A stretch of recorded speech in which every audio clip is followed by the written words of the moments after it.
Have you ever heard of an organization called Nebula Dominion? I'm sure you haven't.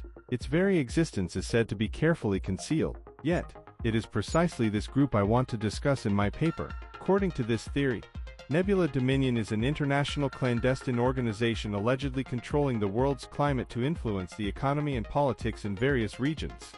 Where does it all begin? With the so-called silvery aerosol clouds, also referred to as solar umbrellas.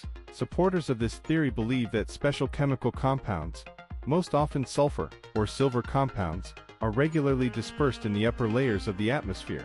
These substances form a thin reflective film capable of bouncing sunlight away, thus altering temperatures in specific areas. In turn, this affects the weather, causing droughts in some places, and heavy rains or even hurricanes in others. The alleged goal of Nebula Dominion. According to those who believe in this theory, the main idea is to manipulate harvests and, consequently, prices for agricultural products such as grain, coffee, cotton, and so on. If a catastrophic crop failure is artificially created in a key region, market prices skyrocket. Those who already knew about it stand to make an enormous profit. Thus, Nebula Dominion is supposedly making money through futures trading and other stock market operations. Funding through environmental funds.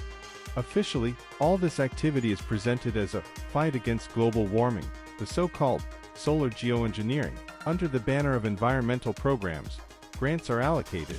However, proponents of the theory claim that the money is actually used to produce these aerosols and set up a secret logistics network. Who is involved?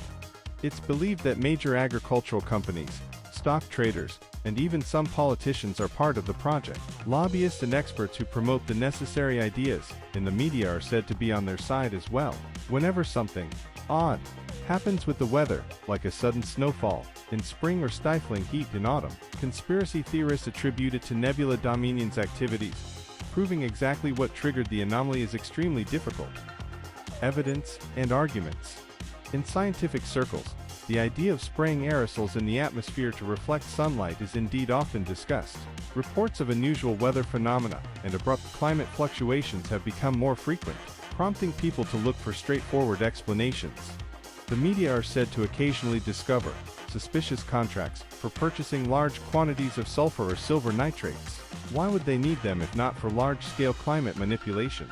From time to time, big traders make massive purchases of grain or other goods, and a few weeks later, the region supplying those goods is hit by a weather disaster. According to believers, such coincidences look like a well-orchestrated operation. Ultimately, it all comes down to this.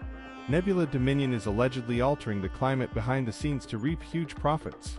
Those who subscribe to this theory claim that corporations and governments have no desire to expose these projects because they yield colossal financial gains and allow for the control of entire regions. Subscribe to the channel. I will continue to conduct an investigation into the activities of the Nebula Dominion organization. There are a lot of interesting things ahead.